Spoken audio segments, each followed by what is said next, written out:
Hi friends, Manvith academy YouTube ಚಾನಲ್ಗೆ ತಮಗೆಲ್ಲರಿಗೂ ಆತ್ಮೀಯ ಸ್ವಾಗತ. ಸಹಕಾರ ವಿಷಯಕ್ಕೆ ಸಂಬಂಧಿಸಿದಂಗೆ 2000 ಪ್ರಶ್ನೋತ್ತರಗಳ ಸರಣಿಯನ್ನು ಸ್ಟಾರ್ಟ್ ಮಾಡಿದ್ದೆವು ಸ್ನೇಹಿತರೆ. ಈಗಾಗಲೇ 4 ವಿಡಿಯೋಗಳು ಈ ಸರಣಿಯಲ್ಲಿ ಅಪ್ಲೋಡ್ ಮಾಡಿರ್ತಕ್ಕಂಥದ್ದು. ಪ್ರಸ್ತುತವಾಗಿ ಇದು 5ನೇ ವಿಡಿಯೋ.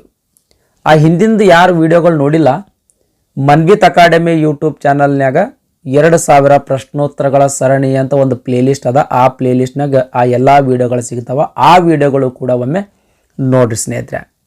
2000 ಪ್ರಶ್ನೋತ್ತರಗಳ ಸರಣಿಯ 5ನೇ ತರಗತಿಯ ಪ್ರಶ್ನೋತ್ತರಗಳನ್ನು ನೋಡೋಣ ಸ್ನೇಹಿತರೆ. 126ನೇ ಪ್ರಶ್ನೆ, ಕಾಸ್ಕಾರ್ಡ್ ಬ್ಯಾಂಕ್ ಯಾವ ಮಟ್ಟದಲ್ಲಿ ಕಾರ್ಯನಿರ್ವಹಿಸುತ್ತದೆ ಅಂತ ಪ್ರಶ್ನೆಯನ್ನು ಕೇಳಿರ್ತಕ್ಕಂಥದ್ದು. ಇದಕ್ಕೆ ಸರಿಯಾದ ಉತ್ತರ ಡಿ. ಕಾಸ್ಕಾರ್ಡ್ ಬ್ಯಾಂಕ್ ರಾಜ್ಯ ಮಟ್ಟದಲ್ಲಿ ಕಾರ್ಯವನ್ನು ನಿರ್ವಹಿಸುತ್ತದೆ. ನೆಕ್ಸ್ಟ್ 127ನೇ ಪ್ರಶ್ನೆ, ಬಾಗಲಕೋಟೆ ಜಿಲ್ಲಾ ಕೇಂದ್ರ ಸಹಕಾರ ಬ್ಯಾಂಕ್ಗೆ ಭಾರತೀಯ ರಿಸರ್ವ್ ಬ್ಯಾಂಕ್ ಯಾವಾಗ ಪರವಾನಗಿ ನೀಡಿದೆ, ಅಂದರೆ ಯಾವಾಗ ಲೈಸೆನ್ಸ್ ನೀಡಿದೆ ಅಂತ ಪ್ರಶ್ನೆಯನ್ನು ಕೇಳ್ತಕ್ಕಂಥದ್ದು. ಇದಕ್ಕೆ ಸರಿಯಾದ ಉತ್ತರ ಎ.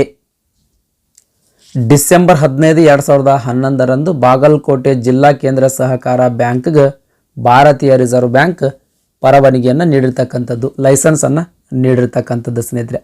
ಈ Bagalkote DCC bank limited Bijapur DCC ಬ್ಯಾಂಕ್ನ ವಿಭಜನೆಯ ಪರಿಣಾಮವಾಗಿ ಮಾರ್ಚ್ 1, 2003ರಿಂದ ಕಾರ್ಯನಿರ್ವಹಿಸ್ಲಿಕ್ಕೆ ಪ್ರಾರಂಭಿಸಿರ್ತಕ್ಕಂಥದ್ದು. ಅಂದರೆ ಮೊದಲು ಬಾಗಲಕೋಟೆ ಆಮೇಲೆ ಬಿಜಾಪುರ 2 ಡಿಸ್ಟಿಕ್ ಸೇರಿ ಒಂದೇ DCC ಬ್ಯಾಂಕ್ ಇತ್ತು. ಆ DCC ಬ್ಯಾಂಕಿಗೆ ಬಿಜಾಪುರ DCC ಬ್ಯಾಂಕ್ ಅಂತ ಕರೆಯಲಾಗ್ತಿತ್ತು. ಈ ಬಿಜಾಪುರ DCC ಬ್ಯಾಂಕ್ನಿಂದ ಬಾಗಲಕೋಟೆ DCC ಬ್ಯಾಂಕ್ ಏನಾಯಿತು, ಪ್ರತ್ಯೇಕವಾಗಿ ತನ್ನದೇ ಆದಂಥ ಒಂದು DCC ಬ್ಯಾಂಕ್ ಸ್ಥಾಪನೆ ಮಾಡಲಾಯಿತು. ಅದರ ಪರಿಣಾಮವಾಗಿ 1/3/2003 ಬಾಗಲಕೋಟೆ DCC ಬ್ಯಾಂಕ್ ಅಂತೇಳಿ ಕಾರ್ಯವನ್ನು ನಿರ್ವಹಿಸ್ಲಿಕ್ಕೆ ಪ್ರಾರಂಭವಾಯಿತು ಸ್ನೇಹಿತರೆ. ಭಾರತೀಯ ರಿಸರ್ವ್ ಬ್ಯಾಂಕ್ ಡಿಸೆಂಬರ್ 15, 2011 ಈ ಬಾಗಲಕೋಟೆ DCC ಬ್ಯಾಂಕಿಗೆ ಲೈಸೆನ್ಸನ್ನು ಒದಗಿಸಿತು. ಬ್ಯಾಂಕಿಂಗ್ ವ್ಯವಹಾರಗಳನ್ನು ನಡೆಸಬೇಕಾಗಿತ್ತು ಅಂತಂದ್ರೆ ಮೊದಲು ರಿಸರ್ವ್ ಬ್ಯಾಂಕಿನಿಂದ ಲೈಸೆನ್ಸನ್ನು ಪಡ್ಕೊಳ್ಬೇಕು ಸ್ನೇಹಿತರೆ. ಅದೇ ರೀತಿ ಈ ಬಾಗಲಕೋಟೆ DCC ಬ್ಯಾಂಕ್ ಕೂಡ ಭಾರತೀಯ ರಿಸರ್ವ್ ಬ್ಯಾಂಕಿನಿಂದ ಡಿಸೆಂಬರ್ 15, 2011 ಲೈಸೆನ್ಸನ್ನು ಪಡೆದುಕೊಂಡಿತ್ತು. ಪ್ರಸ್ತುತ ಈ ಬಾಗಲಕೋಟೆ DCC ಬ್ಯಾಂಕ್ 44 ಶಾಖೆಗಳು, 3 ವಿಸ್ತರಣಾ ಕೌಂಟರ್ಗಳನ್ನು ಹೊಂದಿರತಕ್ಕಂಥದ್ದು ಮತ್ತು 274 PSES ಅಂದರೆ ಪ್ರೈಮರಿ ಅಗ್ರಿಕಲ್ಚರ್ ಕೋಆಪರೇಟಿವ್ ಸೊಸೈಟೀಸ್ ಮತ್ತು ಬ್ಯಾಂಕ್ಗೆ ಸಂಯೋಜಿತವಾಗಿರುವ ಇತರ ಅನೇಕ ಸಹಕಾರಿಗಳ ಆರ್ಥಿಕ ಅಗತ್ಯಗಳನ್ನು ಪೂರೈಸ್ತಿರ್ತಕ್ಕಂಥದ್ದು. ಶ್ರೀ SR ಪಾಟೀಲ್ ಮಾನ್ಯ ಜಿಲ್ಲಾ ಉಸ್ತುವಾರಿ ಸಚಿವರು, ಬ್ಯಾಂಕಿನ ಸಂಸ್ಥಾಪಕ ಅಧ್ಯಕ್ಷರು. ಶ್ರೀ SR ಪಾಟೀಲ್ನವರು ಈ ಬಾಗಲಕೋಟೆ ಜಿಲ್ಲಾ ಕೇಂದ್ರ ಸಹಕಾರ ಬ್ಯಾಂಕಿನ ಸಂಸ್ಥಾಪಕ ಅಧ್ಯಕ್ಷರು ಸ್ನೇಹಿತರೆ. ಇದಿಷ್ಟು ಈ ಬಾಗಲಕೋಟೆ ಜಿಲ್ಲಾ ಕೇಂದ್ರ ಸಹಕಾರ ಬ್ಯಾಂಕಿನ ಬಗ್ಗೆ ಮಾಹಿತಿಯಾಗಿತ್ತು. 128ನೇ ಪ್ರಶ್ನೆ, ಭಾರತದಲ್ಲಿ ಎಷ್ಟು ಹಂತದ ಕ್ರೆಡಿಟ್ ಸಹಕಾರಿ ರಚನೆಯು ಅಸ್ತಿತ್ವದಲ್ಲಿದೆ ಅಂತ ಪ್ರಶ್ನೆಯನ್ನು ಕೇಳ್ತಕ್ಕಂಥದ್ದು. ಇದಕ್ಕೆ ಸರಿಯಾದ ಉತ್ತರ ಡಿ. ಭಾರತದಲ್ಲಿ 3 ಹಂತದ ಕ್ರೆಡಿಟ್ ಸಹಕಾರ ರಚನೆಯು ಅಸ್ತಿತ್ವದಲ್ಲಿರ್ತಕ್ಕಂಥದ್ದು.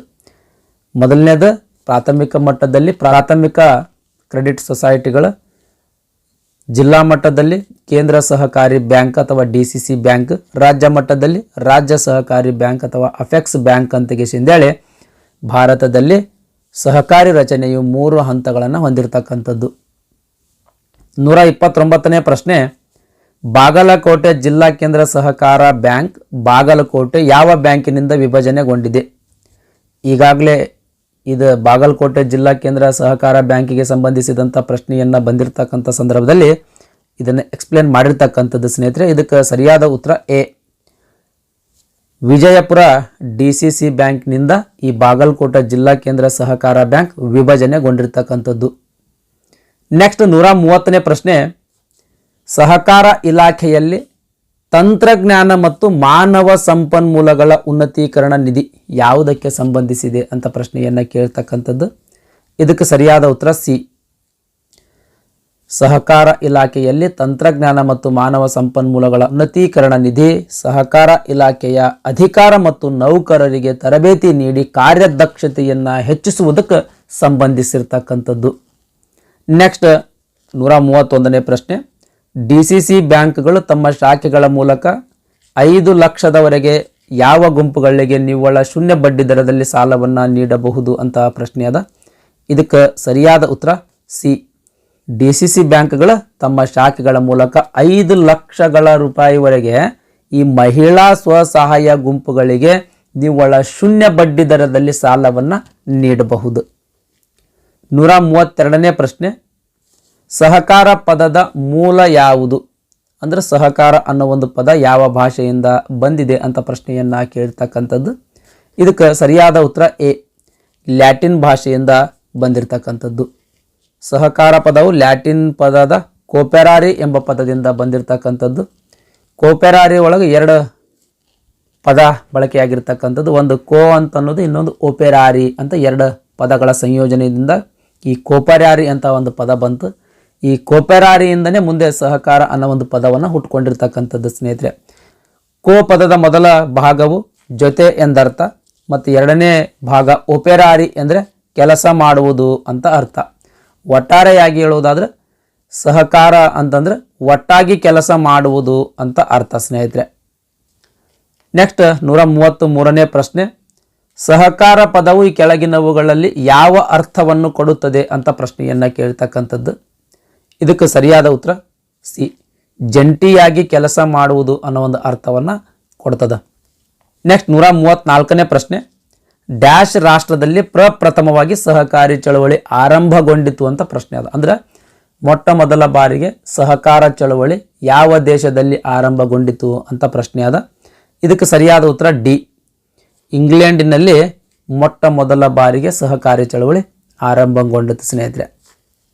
135ನೇ ಪ್ರಶ್ನೆ, ಡ್ಯಾಶ್ ವರ್ಷದಲ್ಲಿ ಪ್ರಪಂಚದ ಸಹಕಾರ ಸಂಘ ಮೊದಲು ಸ್ಥಾಪನೆಗೊಂಡಿದೆ. ಅಂದ್ರೆ ಪ್ರಪಂಚದಲ್ಲಿಯೇ ಮೊಟ್ಟ ಮೊದಲ ಸಹಕಾರ ಸಂಘ ಸ್ಥಾಪನೆಗೊಂಡದ್ದು ಯಾವ ಇಸ್ವಿಯಲ್ಲಿ ಅಂತ ಪ್ರಶ್ನೆಯನ್ನು ಕೇಳ್ತಕ್ಕಂಥದ್ದು. ಇದಕ್ಕೆ ಸರಿಯಾದ ಉತ್ತರ ಎ. 1844ರಲ್ಲಿ ಪ್ರಪಂಚದ ಮೊದಲ ಸಹಕಾರ ಸಂಘ ಸ್ಥಾಪನೆಗೊಂಡಿತ್ತು ಸ್ನೇಹಿತರೆ. ಇದು ಯಾವ ಸಹಕಾರ ಸಂಘ ಅಂತ ಅನ್ನೋದ್ರ ಬಗ್ಗೆ ನೋಡೋದಾದ್ರೆ ಇದ್ರ ಇನ್ ಡಿಟೇಲ್ ಏನಂತಂದ್ರೆ ಎಕ್ಸ್ಪ್ಲನೇಷನನ್ನು ಕೊಟ್ಟಿರ್ತಕ್ಕಂಥದ್ದು ಸ್ನೇಹಿತರೆ. ವಿಡಿಯೋ ಪಾಸ್ ಮಾಡಿ ನೋಡ್ತಾ ಹೋಗ್ರಿ ನೀವು. ಅದ್ಯಾವುದು ಅಂದ್ರೆ ರಾಚ್ಡೇಲ್ ಪ್ರವರ್ತಕರು ಸ್ಥಾಪನೆ ಮಾಡಿರ್ತಕ್ಕಂಥ ದಿ ರಾಚ್ಡೇಲ್ ಪಿಯೋನಿಯರ್ಸ್ ಇಕ್ವಿಟೇಬಲ್ ಸೊಸೈಟಿ ಅಂತ ಈ ಒಂದು ಸಂಘ ಪ್ರಪಂಚದಲ್ಲೇ ಮೊಟ್ಟ ಮೊದಲ ಸ್ಥಾಪನೆಯಾದ ಸಹಕಾರ ಸಂಘ ಸ್ನೇಹಿತರೆ. ಇದ್ರ ಬಗ್ಗೆ ಸಂಪೂರ್ಣವಾದಂಥ ಮಾಹಿತಿ ಕೊಟ್ಟಿದ್ದೀನಿ. ವಿಡಿಯೋ ಪಾಸ್ ಮಾಡಿ ನೋಡ್ಕೊಡ್ರಿ ಸ್ನೇಹಿತರೆ. ಯಾಕಂದ್ರೆ ತರಗತಿ ಹೇಳುವಂಥ ಸಂದರ್ಭದಲ್ಲಿ ಇದ್ರ ಬಗ್ಗೆ ಇನ್ ಡಿಟೇಲ್ ಆಗಿ ಚರ್ಚೆ ಮಾಡಿರ್ತಕ್ಕಂಥದ್ದು ಸ್ನೇಹಿತರೆ. ಅದಕ್ಕಾಗಿ ಮತ್ತೊಮ್ಮೆ ಚರ್ಚೆ ಮಾಡ್ಲಿಕ್ಕೆ ಹೋಗಿಲ್ಲ.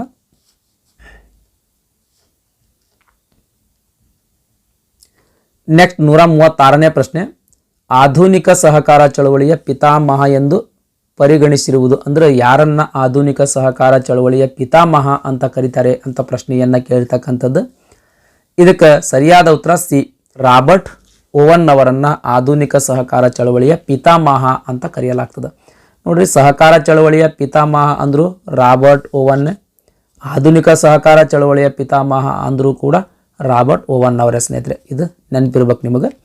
ನೆಕ್ಸ್ಟ್ 137ನೇ ಪ್ರಶ್ನೆ, ಭಾರತದ ಮೊಟ್ಟ ಮೊದಲ ಸಹಕಾರ ಸಂಘಟನೆ ನೋಂದಾವಣೆಗೊಂಡ ವರ್ಷ ಅಂತ ಪ್ರಶ್ನೆಯನ್ನು ಕೇಳಿರ್ತಕ್ಕಂಥದ್ದು. ಅಂದರೆ ಭಾರತದಲ್ಲಿ ಮೊಟ್ಟ ಮೊದಲ ಸಹಕಾರ ಸಂಘ ಯಾವಾಗ ಸ್ಥಾಪನೆಯಾಯಿತು ಅಂತ ಪ್ರಶ್ನೆಯನ್ನು ಕೇಳಿರ್ತಕ್ಕಂಥದ್ದು. ಇದಕ್ಕೆ ಸರಿಯಾದ ಉತ್ತರ ಎ. 1905ರಲ್ಲಿ. 1905ರಲ್ಲಿ ಯಾವ ಸಹಕಾರ ಸಂಘ ಸ್ಥಾಪನೆಯಾಯಿತು ಅಂತ ನಿಮಗೆಲ್ಲ ಗೊತ್ತಿರ್ತಕ್ಕಂಥದ್ದು ಸ್ನೇಹಿತರೆ. ನೆಕ್ಸ್ಟ್ 138ನೇ ಪ್ರಶ್ನೆ, ಭಾರತದಲ್ಲಿ ಸಹಕಾರ ಸಂಘಗಳ ಕಾಯ್ದೆಯು ಡ್ಯಾಶ್ನಲ್ಲಿ ಜಾರಿಗೆ ಬಂದಿತು ಅಂತ ಪ್ರಶ್ನೆಯನ್ನು ಕೇಳ್ತಕ್ಕಂಥದ್ದು. ಇದಕ್ಕೆ ಸರಿಯಾದ ಉತ್ತರ ಸಿ. 1904ರಲ್ಲಿ. 139ನೇ ಪ್ರಶ್ನೆ, ಭಾರತದಲ್ಲಿ ಮೊಟ್ಟ ಮೊದಲ ಬಾರಿಗೆ ಸಹಕಾರ ಸಂಸ್ಥೆ ಸ್ಥಾಪನೆ ಮಾಡಿದವರು ಯಾರು ಅಂತ ಪ್ರಶ್ನೆಯನ್ನು ಕೇಳ್ತಕ್ಕಂಥದ್ದು. ಈ ಆನ್ಸರ್ ಕೂಡ ಎಲ್ಲರಿಗೂ ಗೊತ್ತಿರ್ತಕ್ಕಂಥದ್ದೇ ಇದು. ಇದಕ್ಕೆ ಸರಿಯಾದ ಉತ್ತರ ಎ. ಸಿದ್ದನಗೌಡ ಸಣ್ಣರಾಮನಗೌಡ ಪಾಟೀಲ್ನವರು. 140ನೇ ಪ್ರಶ್ನೆ, ಈ ಕೆಳಗಿನ ಯಾವ ರಾಜ್ಯದಲ್ಲಿ ಸಹಕಾರ ಸಂಘ ಪ್ರಪ್ರಥಮವಾಗಿ ರೂಪುಗೊಂಡಿದೆ ಅಂತ ಪ್ರಶ್ನೆಯನ್ನು ಕೇಳ್ತಕ್ಕಂಥದ್ದು. ಇದಕ್ಕೆ ಸರಿಯಾದ ಉತ್ತರ ಎ. ಕರ್ನಾಟಕದಲ್ಲಿ. ನೆಕ್ಸ್ಟ್ 141ನೇ ಪ್ರಶ್ನೆ, ಭಾರತದ ಸಹಕಾರ ಸಂಘಗಳ ಪಿತಾಮಹ ಯಾರು ಅಂತ ಪ್ರಶ್ನೆಯನ್ನು ಕೇಳ್ತಕ್ಕಂಥದ್ದು. ಇದಕ್ಕೆ ಸರಿಯಾದ ಉತ್ತರ A. Sir Friedrich Nicholson. Sir Friedrich Nicholson ಅವರನ್ನು ಭಾರತದ ಸಹಕಾರ ಸಂಘಗಳ ಪಿತಾಮಹ ಎಂದು ಕರೆಯಲಾಗ್ತದೆ. ಇವೇನು ಪ್ರಶ್ನೆಗಳ ಇಲ್ಲಿ ತನಕ ಡಿಸ್ಕಸ್ ಮಾಡ್ತಾ ಇದ್ದೀನಲ್ಲ ಸ್ನೇಹಿತರೆ, ಇವೆಲ್ಲ ಹಳೆಯ ಪ್ರಶ್ನೆ ಪತ್ರಿಕೆಗಳಲ್ಲಿ ಕೇಳಿರ್ತಕ್ಕಂಥ ಪ್ರಶ್ನೆಗಳ ಸ್ನೇಹಿತರೆ. ಇವು ನಾನು ತೆಗೆದಿರ್ತಕ್ಕಂಥ ಪ್ರಶ್ನೆಗಳಲ್ಲ, ಹಳೆಯ ಪ್ರಶ್ನೆ ಪತ್ರಿಕೆಗಳಲ್ಲಿ ಈಗಾಗಲೇ ಹಿಂದಿಂದ ಹಳೆಯ ಎಕ್ಸಾಮ್ಗಳಲ್ಲಿ ಕೇಳಿರ್ತಕ್ಕಂಥ ಪ್ರಶ್ನೆಗಳ ಸ್ನೇಹಿತರೆ ಇವು. ಓಕೆ ರೀ. ನೆಕ್ಸ್ಟ್ 142ನೇ ಪ್ರಶ್ನೆ, ಭಾರತದ ಸಹಕಾರ ಬ್ಯಾಂಕುಗಳ ಪಿತಾಮಹ ಯಾರು ಅಂತ ಪ್ರಶ್ನೆಯನ್ನು ಕೇಳ್ತಕ್ಕಂಥದ್ದು. ಭಾಳಷ್ಟು ಜನ ಇಲ್ಲಿ ಏನು ಕನ್ಫ್ಯೂಷನ್ ಆಗ್ತೀರಿ ಅಂದರೆ ಸರ್ ಫ್ರೆಡ್ರಿಕ್ ನಿಕೋಲ್ಸನ್ ಅಂತಲೇ ಹೆಸರನ್ನು ಟಿಕ್ ಮಾಡ್ತೀರಿ. ಭಾರತದ ಸಹಕಾರ ಸಂಘಗಳ ಪಿತಾಮಹ ಅಥವಾ ಸಹಕಾರ ಚಳವಳಿಯ ಪಿತಾಮಹ ಅಂತ ಏನಾದರೂ ಪ್ರಶ್ನೆ ಕೇಳಿದ್ರೆ ಅಲ್ಲಿ ನೀವು ಫ್ರೆಡ್ರಿಕ್ ನಿಕೋಲ್ಸನ್ ಅಂತ ಉತ್ತರವನ್ನು ಟಿಕ್ ಮಾಡಬೇಕು. ಬಟ್ ಭಾರತದ ಸಹಕಾರ ಬ್ಯಾಂಕ್ಗಳ ಪಿತಾಮಹ ಅಂತ ಏನಾದರೂ ಪ್ರಶ್ನೆ ಕೇಳಿದರೆ ಇದಕ್ಕೆ ಸರಿಯಾದ ಉತ್ತರ ವೈಕುಂಠಬಾಯಿ ಮೆಹ್ತಾ. ವೈಕುಂಠಬಾಯಿ ಮೆಹ್ತಾನವರನ್ನು ಭಾರತದ ಸಹಕಾರ ಬ್ಯಾಂಕುಗಳ ಪಿತಾಮಹ ಅಂತ ಕರಿತೀವಿ. ಯಾಕೆ ಇವರನ್ನು ಭಾರತದ ಸಹಕಾರ ಬ್ಯಾಂಕ್ಗಳ ಪಿತಾಮಹ ಅಂತ ಕರೆಯಲಾಗ್ತದ ಅಂತ ಅನ್ನೋದ್ರ ಬಗ್ಗೆ ಒಂದು ಸ್ವಲ್ಪ ಎಕ್ಸ್ಪ್ಲನೇಷನ್ ಕೂಡ ನೋಡೋಣ ಸ್ನೇಹಿತರೆ.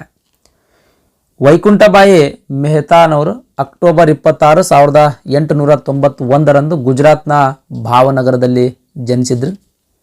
ವೈಕುಂಠಬಾಯಿ ಮೆಹ್ತಾ ಅವರು 1917 ಅಹಮದಾಬಾದ್ ಪೀಪಲ್ಸ್ ಕೋಆಪರೇಟಿವ್ ಬ್ಯಾಂಕನ್ನು ಸ್ಥಾಪಿಸುವಲ್ಲಿ ಪ್ರಮುಖ ಪಾತ್ರವನ್ನು ವಹಿಸಿರ್ತಕ್ಕಂಥದ್ದು.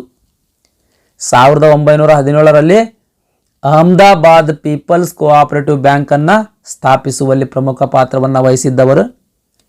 ಈ ಅಹಮದಾಬಾದ್ ಪೀಪಲ್ಸ್ ಕೋಆಪರೇಟಿವ್ ಬ್ಯಾಂಕನ್ನು ಭಾರತದ ಆರಂಭಿಕ ಸಹಕಾರಿ ಬ್ಯಾಂಕ್ಗಳಲ್ಲಿ ಇದೂ ಒಂದು ಅಂತ ಪರಿಗಣನೆ ಮಾಡಿರ್ತಕ್ಕಂಥದ್ದು. ಅವರು ಬಾಂಬೆಯಲ್ಲಿ ಈಗಿನ ಮುಂಬೈನ ಅರ್ಬನ್ ಕೋಆಪರೇಟಿವ್ ಬ್ಯಾಂಕ್ ಸ್ಥಾಪನೆಯಲ್ಲಿ ತೊಡಗಿಸಿಕೊಂಡಿದ್ದರು. ವೈಕುಂಠಬಾಯಿ ಅವರು ಮಹಾರಾಷ್ಟ್ರ ರಾಜ್ಯ ಸಹಕಾರ ಬ್ಯಾಂಕಿಗೆ, ಆಗಿನ ಬಾಂಬೆ ಅರ್ಬನ್ ಕೋಆಪರೇಟಿವ್ ಬ್ಯಾಂಕಿಗೆ ಮುಖ್ಯ ಕಾರ್ಯನಿರ್ವಾಹಕರಾಗಿ ಸುಮಾರು 35 ವರ್ಷಗಳ ಕಾಲ ನಿರಂತರ ಸೇವೆಯನ್ನು ಸಲ್ಲಿಸಿದರು. ಅವರು ಅಂದಿನ ಬಾಂಬೆ ರಾಜ್ಯದ ಹಣಕಾಸು ಮತ್ತು ಸಹಕಾರ ಸಚಿವರಾಗಿದ್ದರು ಹಾಗೂ ಖಾದಿ ಮತ್ತು ಗ್ರಾಮೋದ್ಯೋಗ ಆಯೋಗದ ಮೊದಲ ಅಧ್ಯಕ್ಷರು ಕೂಡ ಹಾಗೆ ಸೇವೆಯನ್ನು ಸಲ್ಲಿಸಿದರು. ಸಹಕಾರ ಚಳವಳಿಗೆ ವೈಕುಂಠಬಾಯಿ ಮೆಹ್ತಾ ಅವರ ಕೊಡುಗೆಗಳಲ್ಲಿ ಭಾರತದಲ್ಲಿ ಸಹಕಾರಿ ಬ್ಯಾಂಕಿಂಗ್ ಅಭಿವೃದ್ಧಿಯಲ್ಲಿ ಪ್ರಮುಖ ಪಾತ್ರವನ್ನು ವಹಿಸಿರ್ತಕ್ಕಂಥದ್ದು.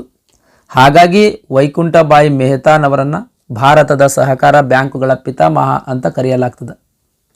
ನೆಕ್ಸ್ಟ್ 143ನೇ ಪ್ರಶ್ನೆ, ಭಾರತದ ಮೊಟ್ಟ ಮೊದಲ ನಗರ ಸಹಕಾರ ಪತ್ತಿನ ಸಂಘ ಯಾವುದು ಅಂತ ಪ್ರಶ್ನೆಯನ್ನು ಕೇಳ್ತಕ್ಕಂಥದ್ದು.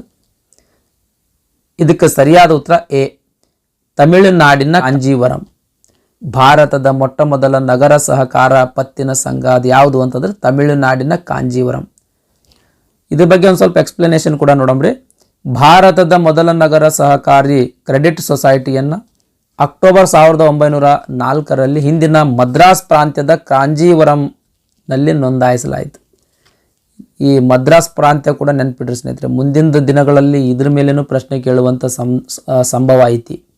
ಭಾರತದ ಮೊಟ್ಟ ಮೊದಲ ನಗರ ಸಹಕಾರಿ ಕ್ರೆಡಿಟ್ ಸೊಸೈಟಿ ಏನು ತಮಿಳುನಾಡಿನ ಕಾಂಜೀವರಂ ಏನದಲ್ಲ, ಇದು ಅಕ್ಟೋಬರ್ 1904 ಹಿಂದಿನ ಮದ್ರಾಸ್ ಪ್ರಾಂತ್ಯದ ಕಾಂಜೀವರಂನಲ್ಲಿ ನೋಂದಾಯಿಸಿರ್ತಕ್ಕಂಥದ್ದು. ಈಗಿನಾದ ತಮಿಳುನಾಡಿನಲ್ಲಿ ಐತಿ. ಕಾಂಜೀವರಂ ಅನ್ನೋ ಪ್ರದೇಶ ಈಗ ಪ್ರಸ್ತುತವಾಗಿ ತಮಿಳುನಾಡಿನಲ್ಲಿ ಇರುವುದರಿಂದ ಇದನ್ನು ತಮಿಳುನಾಡಿನ ಕಾಂಜೀವರಂ ಅಂತ ಕರೆಸಿರ್ತಕ್ಕಂಥದ್ದು. ನೆಕ್ಸ್ಟ್ 144ನೆಯ ಪ್ರಶ್ನೆ, ಕರ್ನಾಟಕದ ಮೊಟ್ಟ ಮೊದಲ ಸಹಕಾರ ಸಂಘ ಯಾವ ಜಿಲ್ಲೆಯಲ್ಲಿ ಸ್ಥಾಪನೆಗೊಂಡಿತು ಅಂತ ಪ್ರಶ್ನೆಯನ್ನು ಕೇಳಿರ್ತಕ್ಕಂಥದ್ದು. ಇದಕ್ಕೆ ಸರಿಯಾದ ಉತ್ತರ ಎ, ಗದಗ ಜಿಲ್ಲೆಯಲ್ಲಿ ಸ್ನೇಹಿತರೆ. ಇದು ಎಲ್ಲರಿಗೂ ಗೊತ್ತೈತಿ. ನೆಕ್ಸ್ಟ್ 145ನೇ ಪ್ರಶ್ನೆ, ಸಿದ್ದನಗೌಡ ಸಣ್ಣರಾಮನಗೌಡ ಪಾಟೀಲ್ ನಾಯಕತ್ವದಲ್ಲಿ ಆರಂಭಗೊಂಡ ಸಹಕಾರಿ ಸಂಸ್ಥೆ ಯಾವುದು ಅಂತ ಪ್ರಶ್ನೆಯನ್ನು ಕೇಳ್ತಕ್ಕಂಥದ್ದು. ಇದಕ್ಕೆ ಸರಿಯಾದ ಉತ್ತರ ಎ, ಕೃಷಿ ಪತ್ತಿನ ಸಹಕಾರಿ ಸಂಸ್ಥೆ. ನೆಕ್ಸ್ಟ್ 146ನೇ ಪ್ರಶ್ನೆ, ಸಹಕಾರಗಳ ಅಂತಾರಾಷ್ಟ್ರೀಯ ವಾರ್ಷಿಕ ದಿನ ಯಾವಾಗ ಆಚರಿಸಲಾಗುತ್ತದೆ ಅಂತ ಪ್ರಶ್ನೆಯನ್ನು ಕೇಳ್ತಕ್ಕಂಥದ್ದು. ಇದಕ್ಕೆ ಸರಿಯಾದ ಉತ್ತರ ಎ, ಜುಲೈ ತಿಂಗಳ ಮೊದಲನೇ ಶನಿವಾರದಂದು ಸಹಕಾರಿ ಅಂತಾರಾಷ್ಟ್ರೀಯ ವಾರ್ಷಿಕ ದಿನವನ್ನು ಆಚರಣೆ ಮಾಡಲಾಗ್ತದೆ ಸ್ನೇಹಿತರೆ. ನೆಕ್ಸ್ಟ್ 147ನೇ ಪ್ರಶ್ನೆ, 2022 ಡ್ಯಾಶ್ ದಿನವನ್ನು ಅಂದರೆ ಯಾವ ದಿನವನ್ನು ಅಂತಾರಾಷ್ಟ್ರೀಯ ಸಹಕಾರಿ ದಿನ ಅಂತ ಆಚರಣೆ ಮಾಡಲಾಗಿತ್ತು ಅಂತ ಪ್ರಶ್ನೆಯನ್ನು ಕೇಳಿರ್ತಕ್ಕಂಥದ್ದು. ಇದಕ್ಕೆ ಸರಿಯಾದ ಉತ್ತರ ಸಿ, ಜುಲೈ 2. 2022 ಜುಲೈ 2ನೇ ದಿನವನ್ನು ಅಂತಾರಾಷ್ಟ್ರೀಯ ಸಹಕಾರ ದಿನ ಅಂತ ಆಚರಣೆ ಮಾಡಲಾಗಿತ್ತು ಸ್ನೇಹಿತರೆ. ರೀಸೆಂಟಾಗಿ 2023 ಕೂಡ ಅಂತಾರಾಷ್ಟ್ರೀಯ ಸಹಕಾರಿ ದಿನವನ್ನು ಆಚರಣೆ ಮಾಡಲಾಗಿತ್ತು. ಇದಕ್ಕೆ ಸಂಬಂಧಪಟ್ಟಂಗೆ ಸಂಪೂರ್ಣವಾದಂಥ ಮಾಹಿತಿ ತರಗತಿಯಲ್ಲಿ ಹೇಳಿದ್ದೀನಿ ಸ್ನೇಹಿತರೆ, ಆ ತರಗತಿಯನ್ನು ಒಮ್ಮೆ ನೋಡ್ಕೊಳ್ರಿ. ನೆಕ್ಸ್ಟ್ 148ನೇ ಪ್ರಶ್ನೆ, ಸಹಕಾರದ ಮೂಲ ತತ್ವಗಳು ಈ ಕೆಳಗಿನ ಆಧಾರದ ಮೇಲಿದೆ ಅಂತ ಪ್ರಶ್ನೆಯನ್ನು ಕೇಳ್ತಕ್ಕಂಥದ್ದು. ಇದಕ್ಕೆ ಸರಿಯಾದ ಉತ್ತರ ಸಿ. ಇದಕ್ಕೆ ಸರಿಯಾದ ಉತ್ತರ ಸಿ. ಸ್ವ ಇಚ್ಛೆ, ಇದು ಸ್ವ ಆಗಬೇಕಿದೆ. ಸ್ವ ಇಚ್ಛೆ ಮತ್ತು ಮುಕ್ತ ಸದಸ್ಯತ್ವಗಳ ಆಧಾರದ ಮೇಲೆ ಈ ತತ್ವಗಳ ನಿಂತಿರ್ತಕ್ಕಂಥದ್ದು ಸ್ನೇಹಿತರೆ. 149ನೇ ಪ್ರಶ್ನೆ, ಸಹಕಾರ ಸಂಘಗಳು ಕೆಳಗಿನ ಯಾವ ತಳಹದಿಯ ಮೇಲೆ ಸ್ಥಾಪಿತವಾದ ಸಂಸ್ಥೆಗಳಾಗಿವೆ ಅಂತ ಪ್ರಶ್ನೆಯನ್ನು ಕೇಳ್ತಕ್ಕಂಥದ್ದು. ಇದಕ್ಕೆ ಸರಿಯಾದ ಉತ್ತರ ಕೂಡ ಸಿ ಸ್ನೇಹಿತರೆ. ಪ್ರಜಾಪ್ರಭುತ್ವ ತಳಹದಿಯ ಮೇಲೆ ಈ ಸಹಕಾರ ಸಂಘಗಳ ಸ್ಥಾಪನೆಯಾಗಿರ್ತಕ್ಕಂಥದ್ದು. ನೆಕ್ಸ್ಟ್ 150ನೇ ಪ್ರಶ್ನೆ, ಸಂವಿಧಾನದ ಡ್ಯಾಶ್ ಅಂದರೆ ಸಹಕಾರವನ್ನು ಪ್ರೋತ್ಸಾಹಿಸುತ್ತದೆ, ಅಂದರೆ ಯಾವ ಅನುಚ್ಛೇದ ಸಹಕಾರವನ್ನು ಪ್ರೋತ್ಸಾಹಿಸ್ತದ ಅಂತ ಪ್ರಶ್ನೆಯನ್ನು ಕೇಳ್ತಕ್ಕಂಥದ್ದು. ಇದಕ್ಕೆ ಸರಿಯಾದ ಉತ್ತರ ಬಿ, ಅನುಚ್ಛೇದ 43B. ಸಂವಿಧಾನದ ಅನುಚ್ಛೇದ 43B ಸಹಕಾರವನ್ನು ಪ್ರೋತ್ಸಾಹಿಸ್ತದೆ ಸ್ನೇಹಿತರೆ.